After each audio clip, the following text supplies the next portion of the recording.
Hello again guys, I have a relatively quick video for you today. I've had this device for a few weeks now and I wanted to go ahead and make a video and talk about it so I can send it right back out. This is the Verizon Ellipsis 7 tablet. Now I know what a lot of you are probably saying, you've probably never heard of this device.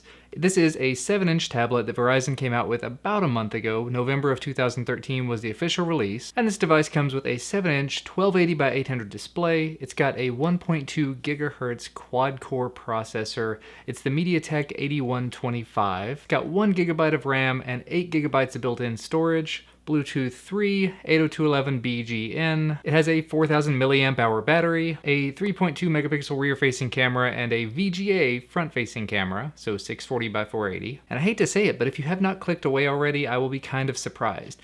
This tablet, so far, just from reading the specs to you, is as a middle of the road as it goes. There's really only one thing that sets it apart from a lot of other tablets on the market, and that is specifically that it comes with 4G LTE built in. This does run on Verizon's 4G LTE network because it is a Verizon tablet. I'm sure it's just a rebranded device that they've purchased from some other company, but it is Verizon branded officially. So yeah, in terms of everyday performance, like I said, it's got a quad-core processor and a gig of RAM, and it's running Android 4.2.2 in case I forgot to mention that. So it's performant, it's not bad, it's really not been a problem to run any sort of apps on top of it. Haven't done much in terms of gaming, but in terms of web browsing, email, and just limited traditional apps, not a big deal there. I'd be willing to bet when you hit it with the more intense, graphically intensive type games, you're gonna probably stumble quite a bit. So it could definitely be better and it could be worse. In terms of the battery life, it never became an issue for me because when I was using it, I wasn't using it for hours and hours on end. So I regularly saw several days of battery life out of this because, like I was saying,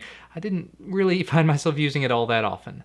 When you're on the go and you want to check email, when you're on the go and you want to watch a YouTube video, it's great for that. But in all honesty, when I'm on the go, this is going to be a little bit large for me to carry around. And if I'm going to be carrying this around, I'm probably going to have to carry it in some sort of a backpack. And in all honesty, if I'm going to be carrying around something of this size in some sort of a larger bag like a laptop or a purse, if my wife were carrying it, for example, I would honestly be more inclined to carry around the Nexus 7, be it the 2012 or the 2013 edition, with something like this in my pocket. This being a Verizon hotspot. You can also get hotspots for AT&T, T-Mobile, whatever other network you are on. And in all honesty, when I have carried around a tablet other than carrying this around, I normally do keep this thing in my pocket just for such a situation. And in all honesty, as far as it goes as being a tablet, it's built very solid, it's very sturdy, it does not feel like it's gonna break or anything in my hands.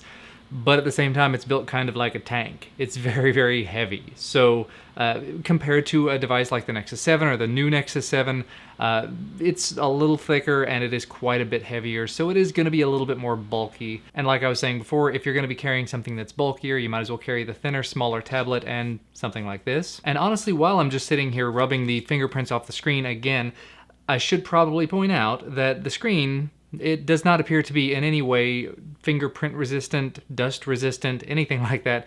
So when I was using this, I was constantly having to wipe so much dust, so many fingerprints off of it, like every time I turned around.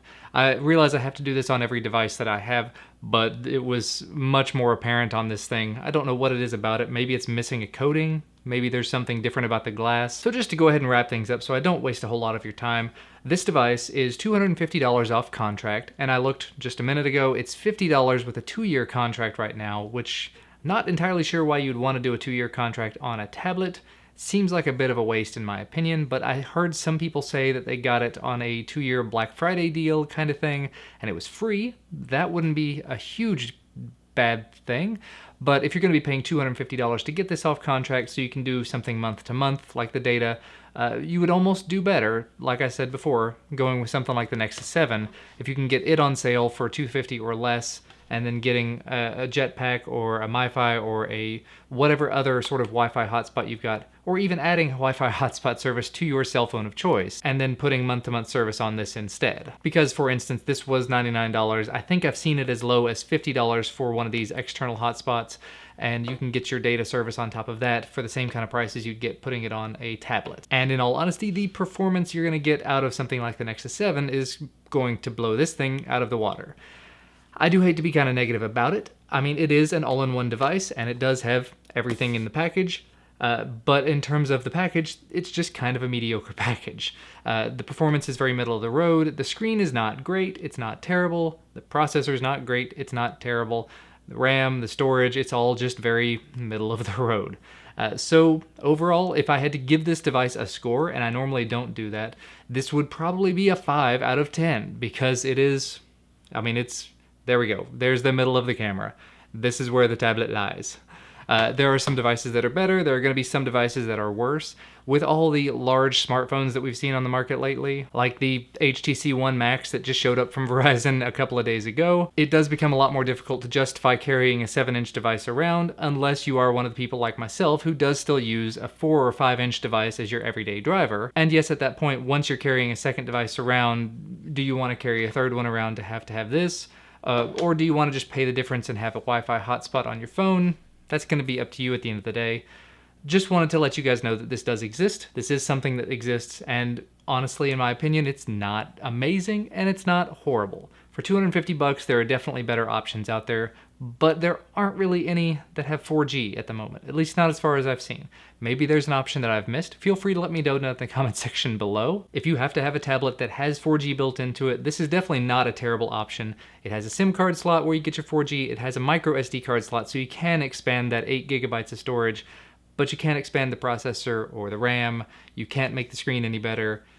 You become very, very limited very, very quickly. And while it does have 2 front-facing speakers, which I think I forgot to mention earlier, they're not HTC One Max type speakers, so you'd almost be better off with this 6-inch device, 5.9-inch device, than a 7-inch device that's just sort of mediocre in every way. Honestly, we'll review this one in a couple of weeks. Yeah, that one, while it is a lot more expensive device, that's more the direction you should go if you're looking for something like this. So in terms of buy or don't buy, I'm definitely going to say you probably should not buy this unless, like I said, you have to have a 7-inch device that has 4G in it for some reason.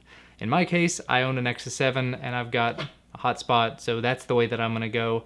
Additionally, you can use this hotspot with your 10-inch devices or with your 5-inch devices rather than having one device that is just not all that amazing. I hate to say it. So that is going to be about all from me for today. If you like this video, I would definitely appreciate a thumbs up, but honestly, I don't expect a huge amount of them for this one. Thank you so much for your time and your attention, though. Thank you for subscribing if you do choose to subscribe to support the channel, and I will see you again very soon. Bye, guys.